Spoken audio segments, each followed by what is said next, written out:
বিয়ের মূল উদ্দেশ্য কি কি হতে পারে? দু একজন একটু শুনি, বলেন, শেয়ার করেন। What is the main objective of marriage? হ্যাঁ, সিফাত বলছে নিজের চরিত্রকে হেফাজত করা। হ্যাঁ, অনেক সুন্দর।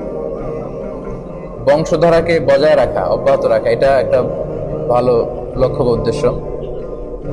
জি, মানব জাতির ধারা অব্যাহত রাখা, একই, সেম। Thank you. আর ইমান মজবুত করা, বিয়ে করলে ইমান মজবুত হয় আর কি, এজন্য। আর কিছু? আল্লাহ রাসূলের সুন্নাত, এটা তো আমরা বলছি, কিন্তু উদ্দেশ্য কি? আচ্ছা, মানসিক প্রশান্তি না? হ্যাঁ, মানসিক প্রশান্তি অবশ্যই অনেক সুন্দর একটা উদ্দেশ্য। মানসিক প্রশান্তি হয় বিয়ের মাধ্যমে।